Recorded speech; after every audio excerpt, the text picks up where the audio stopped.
President Kibaki, when he was the Minister for Finance in 1975, he entered into borrowing a facility to build a Kenren fertilizer and a chemical factory in Changamwe.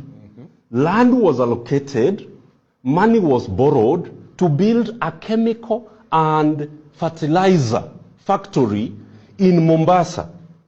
In 1975, the money came, the factory was not built, and the chemical factory was not built. Kenya started to pay for a factory it did not build because we had already borrowed. When President Moi came to office in 1978, he asked, which factory is this we are paying for? Then he didn't find a factory. He said, stop paying. How can you pay for a factory that we don't have? So in 1979, payment to this factory was stopped. That is the first odious debt that we know of. It is not the first, but it's a very significant one.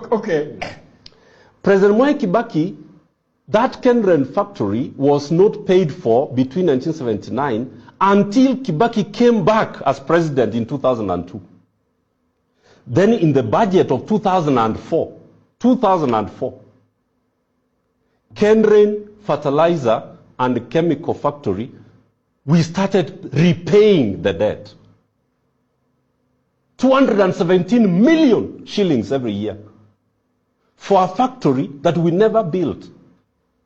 Then when we now, because I was part of the team of 6 which was investigating this particular factory, we sent people to Austria to ask this creditor, who did they give money? We realized that this new company called Astrabawag in Austria was actually sold.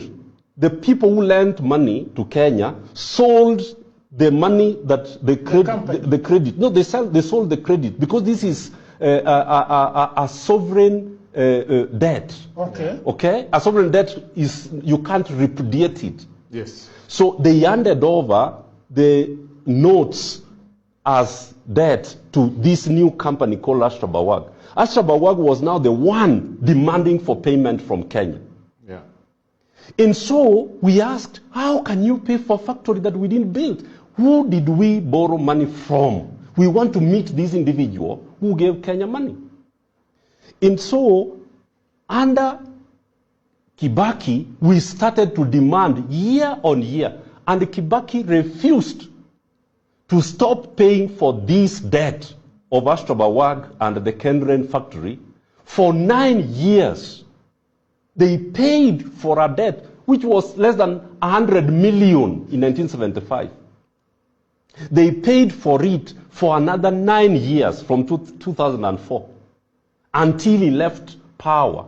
That's when we stopped paying for this factory. So what is happening in Kenya is that the people in government are criminals. I want you to follow me carefully. This is not about Ruto. It is cutting across all of them. It's cutting across all the presidencies. Because Kenyatta, Jomo Kenyatta, is the one who formed a company called Kenya Limited, whose address is Harambee House. And the 3 directors of Kenya Limited, their families are very well known. These are people who formed a private company to borrow money for Kenya, which Kenyans are paying for even today. So there are people here at Treasury who actually are daily borrowing money to a very large extent. They don't even bring that money here.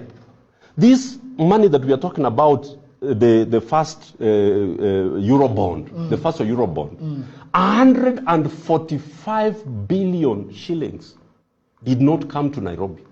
Because the law requires that all the money that has been borrowed in the name of Kenya are deposited to Central Bank in Kenya.